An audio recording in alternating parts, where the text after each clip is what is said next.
40 a.m. Today we are going to be talking to Oscar Hines because we love his knowledge. I mean, I'll start talking about things like a pheromone party and he starts telling me the science. So welcome to the show, Oscar. Well, thank you for having me. I appreciate it. This will be an interesting talk for a couple of the folks that are tuning in here this morning. It's so interesting because one of the things that I did to make my name was I did the pheromone party, and it was the first one in Houston. 2020 with Barbara Walters came down and they filmed it, and it was really exciting, great opportunity. And you know, from what I've learned about the pheromone party is that, or the pheromones, is basically what we.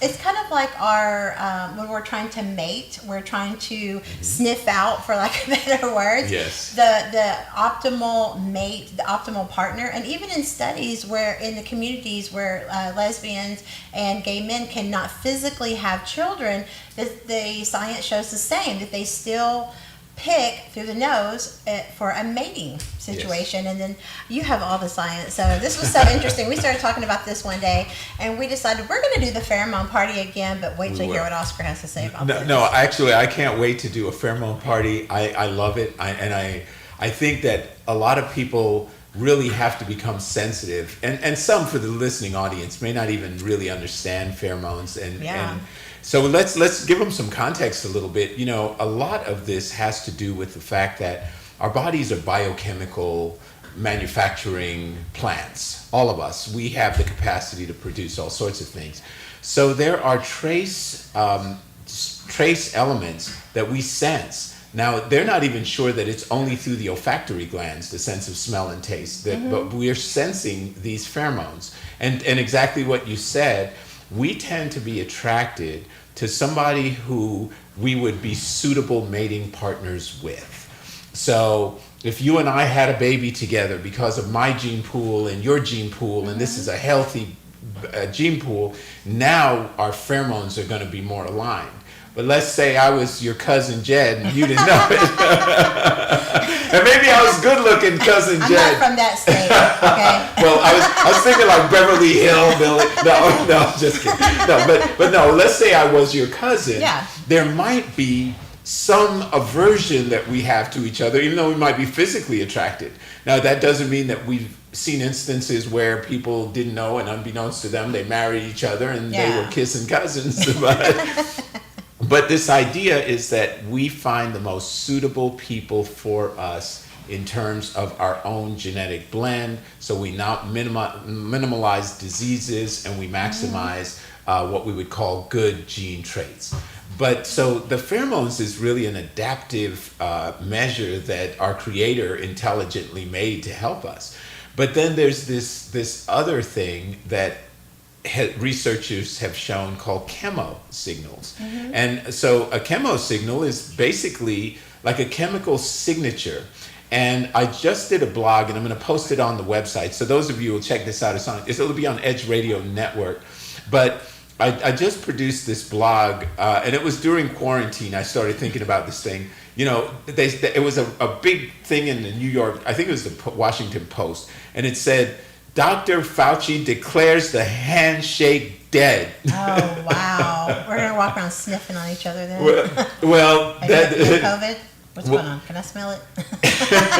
But you know, you're not that far off because what they have shown, researchers have found that we smell each other very much the way dogs sniff each other's butts. So imagine someone, hey, can you drop your drawers?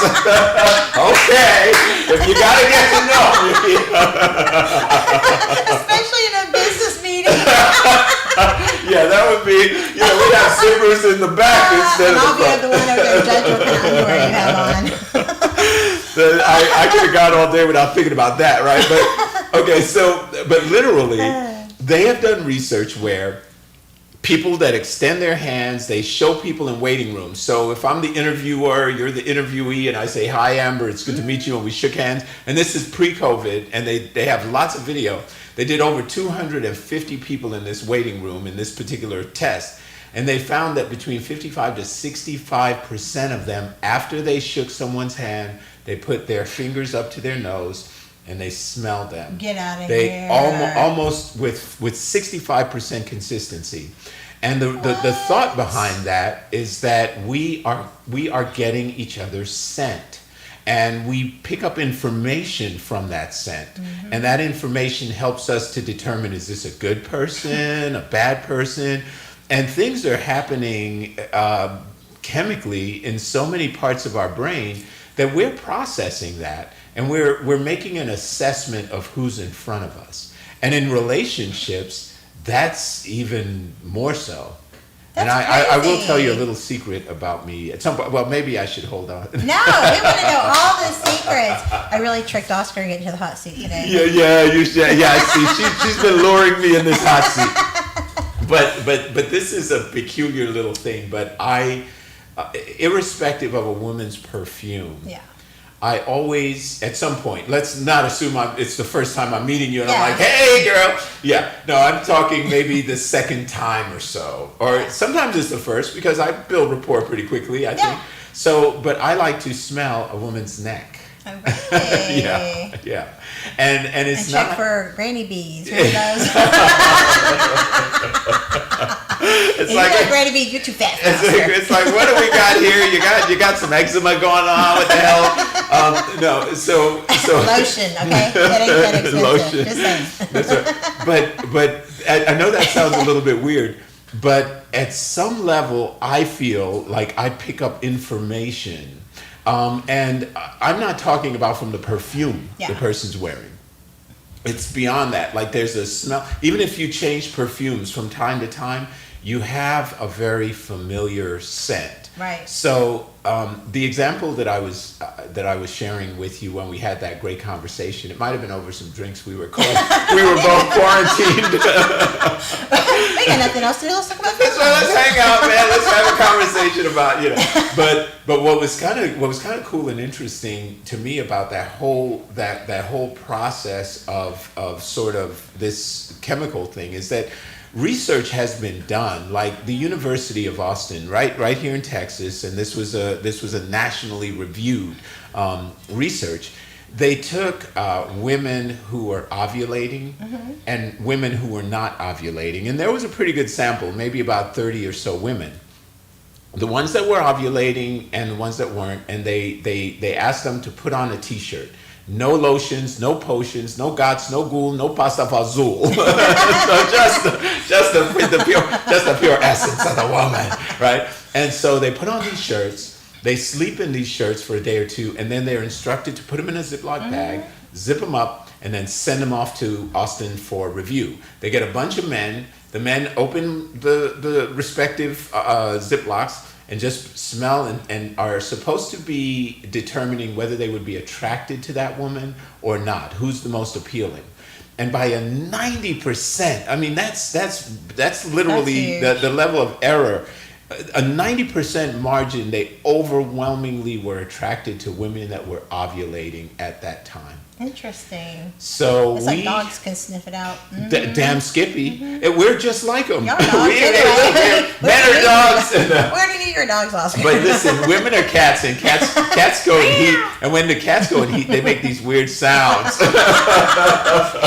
That's right. Yeah, the first time I heard cats in heat, they were by my window, and I thought it was a child being abused on my back porch. I literally had a baseball bat. I was like, who the hell is in my porch abusing a 3-year-old? You know, about to get shot. That's right, somebody.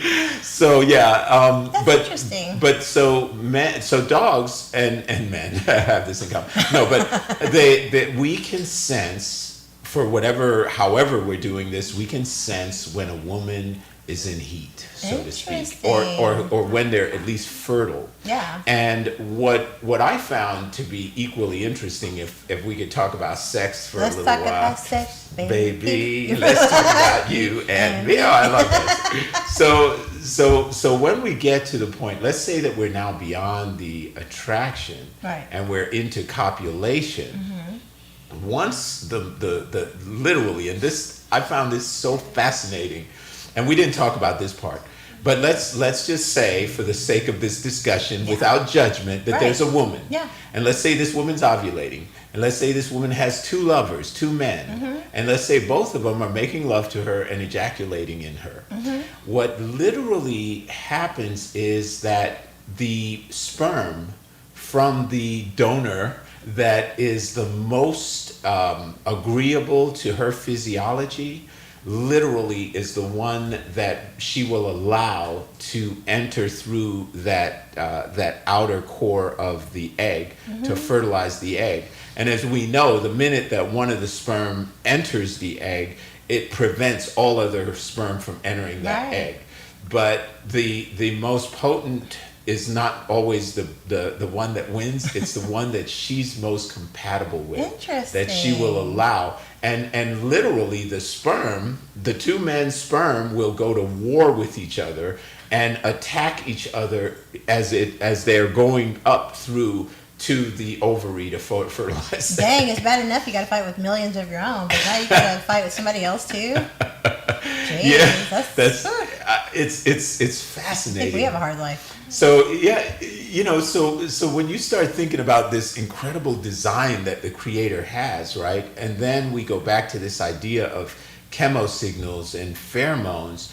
All of us are evaluating each other on so many different levels at once. Exactly. You know, you've done hundreds of shows, you've talked to hundreds of singles, and you've heard them say, "Oh, I was totally attracted right away," like that great couple, the volleyball couple. Yeah. They were attracted to each other immediately. And then there's other people that are like, well, I wasn't sure I quite liked him that much, and he had that funny gap or whatever. Dude, I have to tell you a funny story. I had a friend of mine who this is back when Yahoo Chat or whatever came out in the 90s. 90s, I don't know, it all blends together. Back before MySpace is all I'm saying. She was on Yahoo Chat playing like in one of those game rooms. And so she met a guy she started talking to. They started chatting. He happened to be stationed out of the country for the military. They wasted, and I say wasted because they wasted 2 years chatting while he was stationed in South Korea. Long story short, he got home. He flew to meet her. She was like, he's clean cut. He's a good guy on every level. Handsome. She was so attracted to him. But then when she got there, she said it was the one thing. She goes, it was the way he smelled. Oh, wow. She said he smelled horrible. Like he just had like a weird dirty stench. socks. Yeah. Stench. Like, did you wash your ass? And wow. then he even took a shower. She thought, okay, well, maybe he's just, been on the plane, traveling, whatever, trying to make excuses. With a perpetual dirty ass. Perpetual. So what's in your drawers, man? Wow, yeah. It's smelling kind of bad over there. Yeah. Did you shart? Because it smelled like it. But it wasn't even, she said it wasn't even like that kind of smell. It was just like this stench. It was like in his face. It was something weird. And I'm like, dude, you wasted 2 years online talking to this cat, and then it turned out the one deal breaker was the way he smelled. Wow. Isn't that crazy?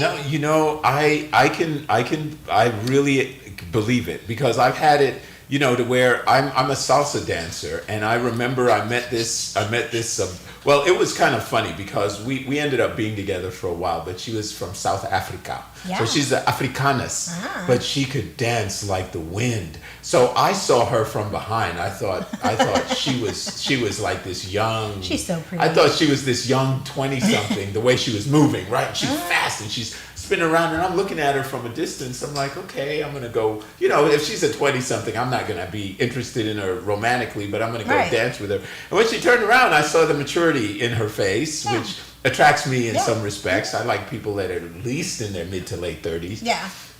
And so I approach her, and then I start dancing with someone else. So she's seeing the back of my head, and I've got all this gray hair. And so then finally, when the dance stopped and I came over to her, I said, how are you? She said, I thought you were older. And I said, older? She said, the gray hair. And I said, the gray hair? She said, in my country, if a man has gray hair like this, they are 80 or 90 years old. And I thought, he moves so good for a 90-year-old. I said, well, I can assure you I am not 90. And for that, we're going to get on the dance floor, and I'm getting ready to spank your ass. And it was like two ninjas that got on the dance floor. I mean, we were just, wow. Eventually, people were all around us like, oh, my God. And so I say that to say that I was starting to sweat profusely. which I want to do when I'm on the dance floor. And she says, I said, I'm so sorry, I'm sweating all over you. And she goes, I really like your sweat. I said, oh, you do? She said, I don't like every man's sweat, but your sweat, I like your sweat. I was like, okay, so in that case, I'll baptize you in the name of, and I started dripping all over her. You stink so good. Oh man. Well, but so I cleanse, I do a lot of sort of cleanse and maintenance. So I don't really have bad perspiration type odor. I think depending on how and whether or not somebody does cleansing and detox is really a determinant as to whether they have body odor. So sometimes people are worried about, what they used to call chronic halitosis, bad breath. That's because your belly has stuff in there that needs to go. Really? Absolutely. You got yuck mouth because you ate something bad? And the gut is all jacked up. So when people have bad breath, a lot of times that's an indication that there's a guttural imbalance issue. Get on some probiotics and do some things with some cleansing, detox, fiber. On the Natural Nation show, we'll talk about a lot of that kind of stuff because, man, a lot of people are toxic. That first impression is dead. It's funny when we did the pheromone party, it was kind of like you said, where we had everybody sleep in take a bath, no deodorant, no nothing, like no extra. Sleep in it, throw it in the freezer, take it out, put it in the dryer, do it again. Do that 3 nights where you sleep in it natural. And then the fourth night, you would come to the party. Mm-hmm. And so we would label it by age group and gender. So what would happen is you would come in and get assigned a number. So we would put your number in the bag. And then if there was a match, so let's say you smelled the bag and you were kind of like, oh my gosh, that smells so good. The whole thing is going off here. Sorry. I apologize. Going off right here.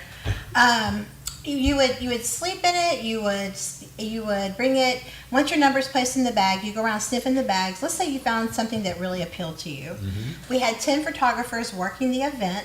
So then you would go in front of the photographer, hold up the bag, and if you saw your number, then that was your cue. If you were attracted, you could go, hey, I'm number 5, Cool. And that would be the introduction. I love that. And we had several matches out of that, and it was super popular. We had over 100 people that showed up on the first one. And I was like, you know what? I haven't done that since like 2013, and it's only been done once in Houston, and I did it first, and it hadn't been done again. So I want to wait, but I think it's time I think we should do that with all your knowledge. We need to do an edge. Pheromone chemo party. Oh, awesome! Oh man, I would love that. Sniff out your mate. I'm gonna sniff them out. Seriously, because I'm telling you, that's one of the main things when people date is like you really can't anticipate. But you know how you can have the same cologne and it smells so good on you, but horrible on somebody else. That's happened. I had heard one time that some people say you spray it and kind of walk into the air. Somebody said taste it, and like if it tastes sweet, then it's for you. If it doesn't, then that's how it is. And I'm like, all these rumors. Taste it, I'm and out if here you like keel over, drinking perfume. That's nuts. Don't drink perfume. Yeah. But I think it's one of the biggest things that we talk about when we're dating. I mean, people talk about like all these other deal breakers, but dude, guys that are so gross. Women are sensitive to smell. Big time. There are some more than others, but I like to dissect it. I mean, I used to have it down to a science. For an example, Taurus women and Scorpios are generally higher in their olfactory glands and more developed, but a scorpion likes it nasty. She said. No, you didn't expect me to say that. Sorry, Scorpions. I'm just saying. No. Mom, you have something to tell me. But you know what? Those carnal smells are not a bad thing. Yeah. And I think sometimes we vilify them, but mostly it's because people are toxic in their internals. But when you have somebody you're really compatible with and they take care of themselves, there's something really beautiful about this intermingling of sweat and this and body flavor and body odor, and it's really a matter of bonding and connecting. And most couples that bond, the wife's going to drop some wind in the I used to embarrass one of my exes. Oh my gosh, I said, oh, flatulence time, we didn't have any Beano this evening. I saw that. I told that was machine gun fire, girlfriend. So we don't fart, we poot. You pooped. I'm sorry, did I poop? Yeah. Did I do that? Yeah. But how do you tell somebody, like especially if you're just dating and you're like, God, I really like this person, but maybe it's just some people literally don't wear deodorant. Yeah. Or some people are allergic to it, or Mm-hmm. do you know of any alternative thing, like, or how do you even tell them, like, yo, bro?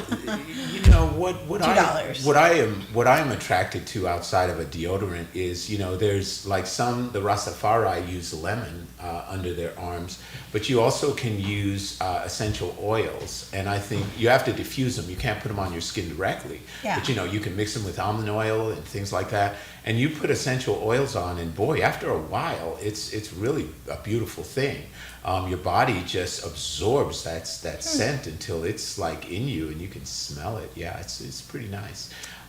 So yeah, that would be the thing. And don't eat Brussels sprouts. No, I always mix up Brussels sprouts and the other one, the tall thin one. What's the Asparagus? Asparagus. Yeah, That's the I don't one eat I'm either one actually. of those, so. Asparagus is reputed to produce certain odors, particularly in your excretion and the taste of your excretion after you have consumed enough of it. So Gross. yeah. See, that's why I don't eat vegetables. I knew they were bad for you. No. I knew they were bad. Now I have proof. That's no excuse. I don't want to smell bad. I want to smell good. Yeah. And it's funny because you'll find some perfumes or colognes that no matter, you can have it on all day, but it's just, people are like, oh my God, that smells so good. And then you wear something else and it's like, nah, nothing. That's right. But okay, well, I am looking forward to that. We're going to definitely have a pheromone party when we Yes. can all get together and we can get out and have fun. I don't know when that's going to be, but I think people are so bored right now. We're ready to even sniff on each other if that's what it takes. I don't care. Just let me smell you. You know what I mean? I like hugs too. I love hugs. I'm a big hugger, and I do miss that about this post-COVID stuff. But you also get a lot of information when you hug somebody, and I'm a big fan when you're hugging someone. And those of you listening, I really encourage you to do this. Don't hug that Hollywood way where you touch shoulders and you give the little air kiss, because you actually take energy away from each other. A hug that goes chakra to chakra. And this, by the way, guys, this heart chakra, and you can think it's hocus pocus all you want, but your heart, physically speaking, has neurotransmitters, which is the same thing that your brain has. And your brain has a memory, and your heart has a memory. And when we connect with somebody, and so this idea of broken hearts, it's a real thing. It's I not somebody hyperbole. had died from that, or like it physically manifests into like a true literal broken heart. Like I've heard of that before. That suffer from heart conditions, usually it's because they're somewhat close to showing their vulnerability and opening themselves up to love. That's the emotional, psychological, physiological thing that happens with your heart. So your heart has an energy, and when you embrace somebody, if you go heart to heart, you exchange that energy, and it enhances both your physical and emotional well-being instantaneously. So big proponent of heart-to-heart hugs. Well, I love your show, Natural Nation, and one of the things I really love is how talking about how energy, people don't understand how much sickness really does come from energy that you're trapping by not releasing those things. So it's very important with everything going on, with all the super high stress that we're all under right now. Yes. It's very important. Do you have any recommendations naturally that we can make ourselves feel a little bit better and boost our the absolute energy? She's luring me into a second part since we're about to I probably will do that if you'd like, because this to me was therapy. And those of you who've watched this video on forest bathing, I'm a big advocate of going out in nature and doing deep breathing. Also a big advocate of some form of cardiovascular. But if you can go out in nature and do some deep breathing, you're taking in phytoscenes from the essential oils in the trees. You're getting this incredible negative electromagnetic frequency. You need those negative ions to get in your body and balance you. If you do that and you are able to do some deep breathing in the morning and stretching, yoga stretches, my God, you can transform your body and your emotional well-being. Yeah, I definitely like to meditate. I think meditating is so much because people understand, I prayed. You don't understand the other part of that. You have to meditate. That's when God speaks to you back. Yeah. And I think it's really important that you have that connection to God so that can be your because it can be overwhelming if you think you got to figure it all out yourself. But okay, so we got some good stuff coming up. We got to take a quick break. We come back, we're going to talk to Brianna Craig. She is Houston's millennial matchmaker, and we're going to hear from her perspective some of the things that we've talked about this week with building self-love and some of the things that from her perspective, the younger generation, even though we know it all now, Oscar, we're wise. That's the gray hair, it's wisdom, it's our crown of glory. But That's right. well, thanks for coming on and telling us some Sure. great information about the pheromone party. We don't know when that's going to be, but we are definitely. We're going to do it. Definitely. We're going to do it. And guys, I also want you to know that we're going to turn this right into a dance floor, and we're going to be dancing. So you're going to let me dance with some of these amazing women you bring in here? That's why everybody loves me, because I have all the pretty girls. You know me, Oscar. Well, we'll be right back. You guys are listening to Edge Radio at 101.7 FM, 1540 AM on the all-new Matchmaker Hotline. Be right back.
Hey guys, welcome back to the all new Matchmaker Hotline. You're listening to Edge Radio at 101.7 FM, 1540 AM. Today I am joined by Houston's millennial matchmaker, Brianna Craig. Welcome to the show. Hey. Hi. Thanks for coming on. You know, we've got to get a different perspective from the millennials, right? Right. And I know that you're married yourself, but do you find that this generation, because back in the day, you know, we really didn't, it was like if you thought about getting divorced, people would gather up the family and the friends and have a potluck and come over, and nobody was leaving until you guys worked it out. Nowadays, in this generation, everybody is, you're not paying attention, you know, you'll get cheated on very easy, because nowadays the studies are showing that women cheat as much as men do, and they're better at it. And that I saw this one study that said 85% of women surveyed admitted they had a plan B guy. What is it? Is it the technology? Is it the ability to cheat? You know, I mean, I've been hit on LinkedIn. Wow. No, but that's so true. Is now that there is so much technology, it's like a joke. Marriage has become a joke for most people. I mean, because guess what? You can literally at your fingertips go check on your ex, see if they're single, see the second that they get out of their relationship. Yeah. I mean, what is there? I mean, before, you wouldn't have any idea for years and years what your ex was doing. But And now you're you texting them at 2 a.m. or sending nude pictures. Now you know everything they're doing every second of the day. You can reconnect with them at any moment. I mean, it's very hard for marriages. It's shocking how many people lead with like nude pictures. I mean, is that just normal? I mean, yeah, I can see if you're with somebody, or you know, you're trying to have a relationship, and what y'all do is what y'all do. But like to start off with, here's the vajayjay, and I'll send you my face next. I mean, that's Yeah. Doesn't that seem kind of backwards? Now, honestly, I think if someone is getting pictures like that, now unless they're a celebrity, they usually have. One thing is really common with those cases is that person that's receiving the messages doesn't have a picture of their spouse anywhere on their Facebook. Okay. Doesn't have a relationship status that says, hey, I'm in a relationship. It doesn't have any sort of source of, don't bother me. Right. Because if someone really feels comfortable enough to do that, it's because they feel like you're single, even if you might not be. And that's crazy. I laughed when Facebook created a dating element to it. I'm like, in Facebook, kind of like a dating app anyway. I mean, social media was cited for half of the divorces last year. You know, so people are logging off of their marriage, and it starts out so innocently. We're just gonna look. We're just gonna chat. We're just gonna have dinner, and then boom, my legs are in the air. How'd that happen? Well, I don't know. It's never happened to me, but, you know. Guilty. Well, but, you know, like they said, tripped and fell on a... I love people saying, it was an accident. I didn't mean to do that, you know? Yeah. So what is it with the millennial generation? And this is why we are launching Marridate, because we want to cure the divorce rate. And that is, you know, the women's lib movement is great. You know, my grandmother wound up having to give up my mother for adoption because she left a alcoholic husband, and he was in and out of jail and things like that, from what I've learned, you know. But the crazy part was my mother really suffered, because back in, you know, the late 40s, when my mom was given up for adoption, my grandmother didn't have a job or education or career or options. And so I think Women's Lib is great in that sense. We definitely want to be able to have our own money and keep our independence to a point, because we are individual people. And, you know, the question is, how well do you really know somebody? I know that people, even Jada and Will Smith, were talking about, dude, Jada was like, I didn't even know Will until we got in the quarantine. They've been together for 20 years. That's so weird to me, how people can say, you know, I don't know my spouse, but then again, I've never been in a long distance marriage, which I'm sure that they have, because, you know, he is always filming, even though they both live in Los Angeles, he's probably gone most of the time. So ever since she said that, I'm like, what does she mean? How do you not know after you've had like kids with this person? And I can't honestly relate. That does seem kind of strange. But yeah. You know, it's just, but today's world, I think when sex became easy, monogamy became hard to find. And I think it really, this culture that we live in is a selfie, self-absorbed, it's all about me, which love, when you get down to what it takes to be married, love is selfless and it's kind. And sometimes you go through long suffering, you go through pain, you go through changes. And it's not that people won't let you down, it's just that they have to be worth it. But in order to find love, you have to be love first. Don't you agree? I totally agree with you. You have to heal from your past relationships or you're going to bring it into the new one and it's not going to be pretty. You're going to be more open to, that person contacting you and, you might not meet them up, but you'll reply. Yeah, and that is definitely the hardest thing. One of the topics we talked about this week is generational curses. And like I said, my grandmother left my mom and my uncle and my baby uncle with the dad, and he basically took them down to the faith home and took them to the orphanage, and they were not adopted till years later. But the oldest child, Beverly, went with my grandmother. That was the only one she could take. And although my mom has suffered tremendously because of all of this, I can only, and I know my mom, harbored those ill feelings for a long time, had no understanding for what my grandmother went through. But I have sympathy for her because I can look at the time and what women were able to do and no money. So she was only able to take the oldest one with her. Right. So I'm sure that was not easy as well. But what bothered my mother was that my grandmother got remarried, went on and had 4 more kids and kept them all. So my mom just felt like it was a choice. But the key thing is she got married again. Back then, and even in the 60s, all you were taught was find a husband. Well, here's the thing about that. Have you ever gave away a cat and then got a new one? A cat, a dog, anything. Yeah. You know what I mean? Yeah, everyone scary. does it. You Yeah. give away your first pet, and then Yeah. 5-10 years later, you have another pet. And I'm not trying to compare kids to pets, honestly, but once you get used to having something around all the time, it's easy to want to replace that feeling. I mean, I can imagine having 4 kids and then just being like, oh, well, I'm just not going to have any kids anymore, or no one's around. I mean, can you imagine how empty she probably felt? I'm sure. I mean, how horrible it feels to have to leave your children, especially with her alcoholic ex-husband. You know what I mean? Yeah. And I think those are where the generational curses come from, that at some point, like for me, with my parents being married and divorced 3 times, when I was young, I was so angry from all the stuff that I went through with that. And I made a lot of bad decisions and choices in men. And because my father he was a great man in a lot of ways, rest in peace to my dad, but he was so busy as an entrepreneur. We knew he loved us, but we didn't get a lot of quality time, and he wasn't super affectionate. I mean, he was okay, but we had to live up to his expectations.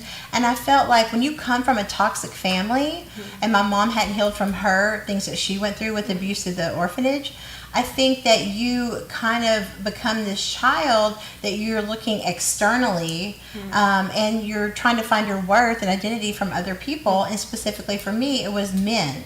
Yes. Some people turn to drugs, alcohol, whatever. Mine was men because it made me feel wanted in the moment. And what I didn't understand was the millennials now that are just, everything is sex, sex, sex. At the end of the day, it's cool while you're in your 20s. You're pulling them hard in your 20s. It's going to slow down a little bit in your 30s because hopefully you've grown up a little bit and you've got some standards now. But in your 40s, man, it's a reverse psychology on your mind, because even though you didn't want all those guys, you can't even remember all those guys. Because in the 90s, it was like, if y'all can do it, so can we. So our generation was like, as women, we were trying to trick ourselves that we could have casual sex and it didn't mean nothing to us. Right. And we can, but we release a chemical in our brain that makes us attached to men, because the way we're created is for, mating and bonding for life, right? Right. But there's a lot of people in this generation that I feel like if we don't find a way to cure the divorce rate, which is why, in my opinion, millennials don't really believe in marriage anyway. Because my generation is like the first real generation that started going through the parents divorcing. Right. You see what I'm saying? Before that, people tried to work it out. But I think a lot of it is pop culture. It is Hollywood telling you, oh, just get a divorce. if it don't work out, because celebrities do it so often. You know, a long marriage in Hollywood is like 7 years. You know what I mean? It's like Hollywood has a different perspective on, you know, relationships in general, right? And I think it's the music we listen to. I remember in the 90s, I think Destiny's Child came out, and I love Destiny's Child and Beyonce, but what the lyrics, and you know, because we all got caught up in thinking we were liberating ourselves as women, and we got caught up in, if you pimp him, I congratulate you. I mean, we've literally become everything that we hate. Everything is about having a side piece. All the music is about cheating or creeping or doing drugs or all these things that'll just get you down a rabbit hole of misery. What do you think? I think that everything that you do can become an addiction. I mean, there's people who are addicted to working out. There's people who are addicted to food, drugs, everything. So once you cheat, that is addictive, you know. I've talked to people before that they're like, well, you know, I cheated the first time. I felt bad, but then after the second time, I just couldn't stop. Wow. So, and that's a real thing. So I talked to a girl the other day. She I think she's 27, and she's married, and literally she told me all of her girlfriends cheat. All. I don't understand. What's the part? It's the culture nowadays has literally become an expectation of people having side pieces. Like literally everybody. So in this generation, how do you separate that? Is this a spiritual decision that you're gonna do it the way you feel God designed it? What made you decide to get married? For me, I met my husband, and I was not expecting any kind of, you know, commitment or anything like that. I just, honestly, I was really bored that day, and I was just like, okay, you know, going out on a date, and it was the first date I didn't have any expectations. Yeah. And once I finally took all my expectations of how I had to act, how things had to go, finally I met the one. But he had to act like the one, he had to be the one, and he had to be putting in the commitment. And I honestly am one of those people that I believe that men have to be more committed than the women, because women, we're very flighty, we're very emotional. We're like, I love you 1 second and I hate you the next. Hate you. Yeah, you know what I'm saying? So I for me, finding somebody who was so dedicated to our relationship, and he was always coming over, and he was, you know, he was serious about me. So it's something that I don't think it can be taught to a guy. I don't think you can train him into that. Yeah. Everyone wants to build a boo, but but some people are just that way, and he just happened to be dedicated. And you know, it's funny because I watched that movie Think Like a Man last night, and there's a lot of truth to that book. I mean, Steve Harvey's dead on. You know, guys do whatever you let them. And I know in your situation, Cody put in work. I mean, you really made him show and prove. Yeah, for sure. I mean, I think one important thing that I did was I waited on the, you know, sex part, just waited. And that was hard for me. That was really hard because I was really attracted to him. Yeah. And I've dated guys where I waited even way longer, but it was easy because I wasn't that into him. You know what I mean? Right. But for him, it was the one guy where I was really, really into him, and I waited as long as I could, and it paid off. Yeah, it really did. But, you know, if you're going into any relationship thinking you can just sleep with them on the first night and then just try to, you know, trick them into loving you later, it's not going to work. I've seen couples that do that. I've seen, you know, you start out on the first date, and while lust can turn into love, it usually doesn't. You know, you've got to have, especially right now with the divorce requests doubling and going up through the roof. Now that people are being quarantined together, they're finding out really quick who they're with. And a lot of people are not happy. I mean, you know, it's crazy to think that you would think something like a pandemic, like when you could die, that's when you would want to be the most attached to your mate. Well, here's the thing. There are some people that, especially with men, they choose certain professions where they're away for a long time and they're never home. Yeah. Because honestly, they don't want to deal with how they really feel about their spouse. Wow. That's crazy. So true. And I've seen it. I have so many friends that's the case. They had horrible problems at home, but guess what? They're still together because he's off in Alaska. Right. You know what I mean? Yeah, it's easier when you have that autonomy. I mean, I don't think that we should be stuck. We're individuals. We're not stuck together. So, what do you recommend for millennials that it's so easy to get caught up in what's? First of all, don't be a follower. That's number one, probably. Mm-hmm. Don't be a follower. Just because all your friends are being a hoe and doing all that stuff, don't mean you have to be, because what we're here to prove to you is that people still believe in love. People still believe in marriage. People still want love and relationships. But I think there is something to that think like a man, because if you, guys are not going to work for it if you don't make them. I mean, they really, most of the time, are going to start out trying to get the cookie. But it's whatever you do, they will follow. You teach people how to treat you. Exactly. And if you teach them that, hey, because you have to literally think, before you have sex, a guy subconsciously is taking in everything that he had to do to get to that point. Mm-hmm. Did he have to take you to dinner?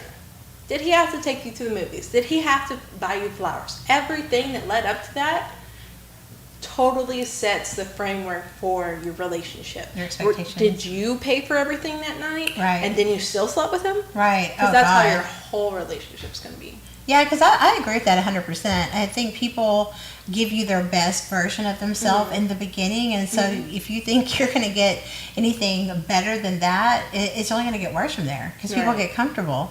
But also, just a tidbit of advice, if you do get married, do whatever you did to keep them. Don't change up too much. We all go through changes in the way we look sometimes with health and things like that. But for the most part, don't commit relationship fraud and go be something else that's not what you signed up for, and vice versa, right? Right, I totally agree.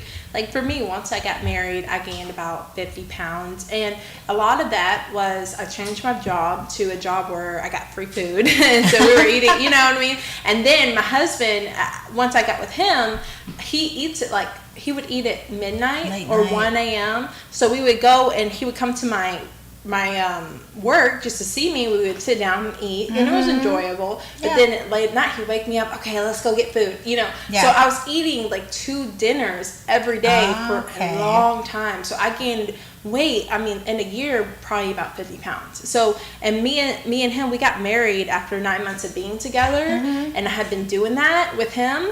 And he was the type of person, he liked to go to the gas station too. So on top of that, we were eating snacks. And he didn't, you know what I'm saying? And he wanted me always with him. So there was no like gym time, no like me time, Yeah. So now we kind of have established, like, I know you're not a gym person, but I am. Yeah. And I have to go to the gym. Yeah. I can't be eating at 1 a.m. Yeah. We can't be going to the corner store every day. So I've lost a lot of that weight. Not all of it, but, I'm working on myself. And that's one of those things in marriage. It's like you give so much of yourself to someone else, but you have to make sure that you're happy and make sure that there's some things that you need to keep.